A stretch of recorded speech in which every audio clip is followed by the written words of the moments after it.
If I had to say everything to talk about in one sentence, I will say that the globalists are pouring gasoline on the fire of populism because they ignore that people need strong communitarian bonds, both on the local and on the national level.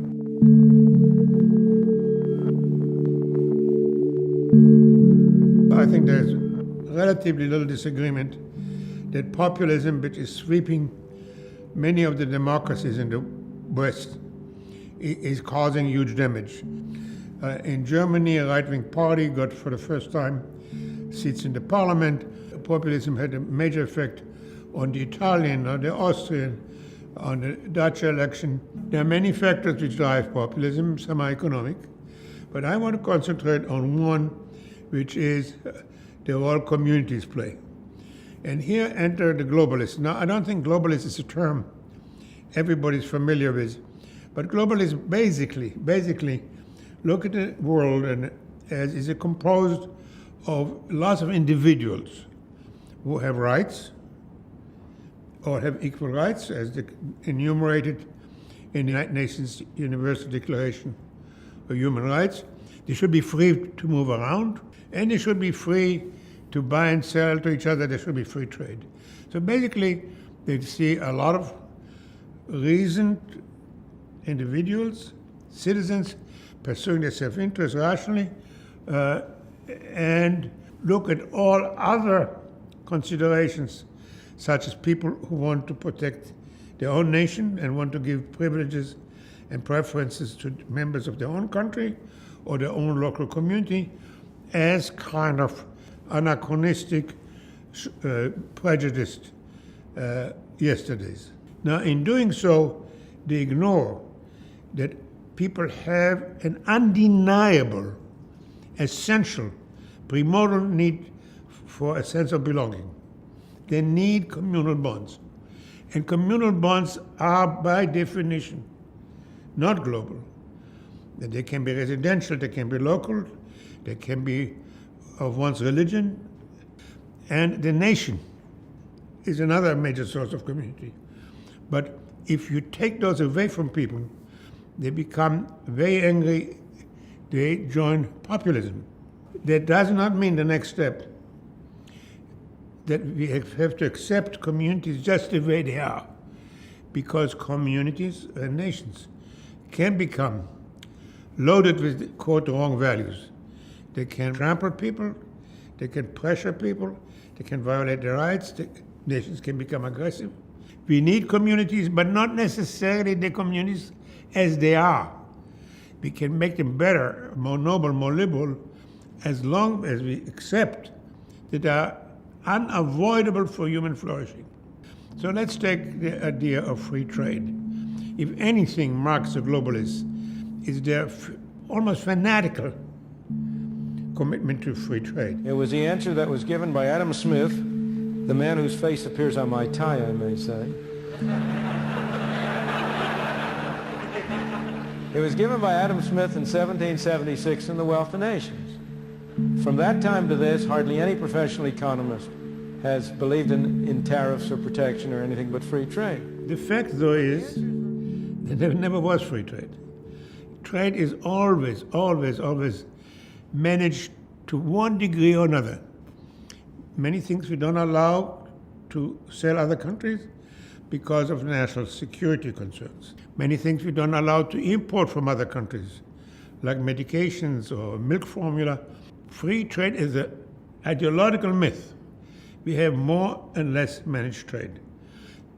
Once you accept that, you start to see why, if there are some groups of people, like the coal miners or the steel workers, who particularly are suffering from free trade because they're forced to leave their jobs and forced to move to other parts of the country where there are jobs, let's say in fracking, in the process leaving behind their communal bonds, their friendships, their friends, the places their elders are buried, that churning effect is something we can take into account without ending free trade.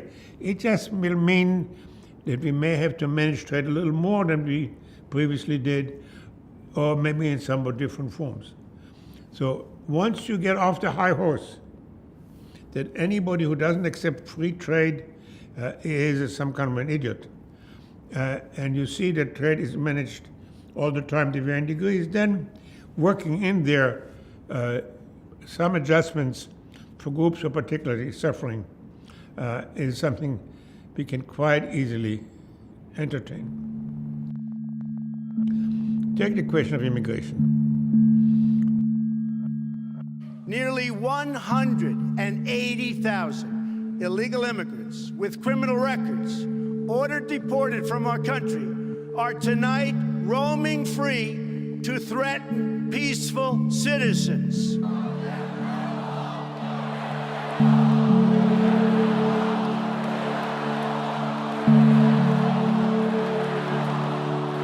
Now, very few people come out and say, we want completely open borders. Nevertheless, the debate on immigration also takes this coloring. That on the one hand are those who say they're troubled by large waves of immigration, especially people from different cultures. And there are those who say that anybody who takes that position is again bigoted and uninformed about all the virtues of immigration. It turns out that all societies control immigration in one way or another. Canada is known as a particularly friendly nation for immigrants, for asylum seekers. It has a scale of 9 points by which it rules who can and cannot come into the country. Many countries allow people who bring with them at least $500 million to get a green card, become citizens. If you want to have a larger immigration, not endless, larger immigration from people with different backgrounds, we need to enrich and strengthen our absorption capacity. The more we are able to absorb new immigrants, the more we can increase their number. But the notion that anybody who discusses how much immigration, what kind of immigration, is somehow bigoted, disregards the sociological reality that is what all nations have been doing through all of history. Now let's take what's in some ways the most interesting issue, and that of rights. This Universal Declaration of Human Rights may well become the international Magna Carta of all men everywhere. From my viewpoint, rights are indeed inalienable, are semi-sacred. But what globalists ignore are two things.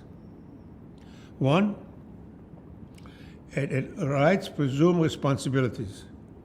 So we have to talk not only about individual rights, but also about social responsibilities, what we owe each other, what we owe the common goods, such as the environment, public safety, public health. I came across that when I was preparing to teach a new class on ethics at Harvard Business School. And I came across this finding. And at that time, in 1990, when young Americans were asked if they're charged with a crime, should they have a right to ask that it be tried before a jury of their peers rather than in front of a judge? And they all said, of course, that's one of my basic rights as enumerated in the Constitution. But when they asked to serve in a jury, they said, we'll find somebody else. And that hit me. The notion that give me, but I don't want to give anything back, first of all, it's illogical. If your peers will not serve, you will not have a jury of your peers. But secondly, it's basically indecent. And once I started looking at it that way, I was surprised to find it again and again. The majority of Americans, and those of many other countries, want more public services, more money spent on education, more on health care and so on and so on. They want to pay less taxes. Same idea. Give me, but I shouldn't have to pay for it. A good public policy, a good moral system recognize that individual rights go with social responsibilities to our children, to our neighbors, to our country, to the world maybe. Second, instead of saying that all communities should open up to rights and that's the end of the story, we should take one more step and say, yes, no community is exempt, no community is above the law, nobody's allowed to discriminate, nobody's allowed to burn books, nobody's allowed to prevent somebody from speaking. But on all other matters, we should welcome communities to make up their own policies and rules on all the things not prescribed by the Bill of Rights. So some communities want to insist that all their houses will be painted in a certain color, that nobody will have a flagpole larger than X. There are thousands of things which they care about. And the notion that they have to be all leveled and all globalized, and that communal differences, which give them their destiny, their coloring, their distinction, are verboten, is again an example where globalism unnecessarily tramples communitarian values. Now, what is all this communitarianism all about? Very, very, very few people call themselves communitarians. But many hold communitarian ideas. So if you find them in the Old Testament and the Bible, you find them in the New Testament, you certainly find them in the Quran, you find them in Fabian socialism, you find them in Confucius. So the notion that we are brothers and sisters, that we owe each other support, that we flourish when we have lasting, meaningful relationships, that we have a shared destiny, a shared culture, are all communitarian ideas which can be reconciled with globalism, but globalism makes a tragic mistake when it tries to ignore, if not to override, communitarian concerns, and as a result is pushing millions of people into the arm of populism exactly when we need to find ways to respond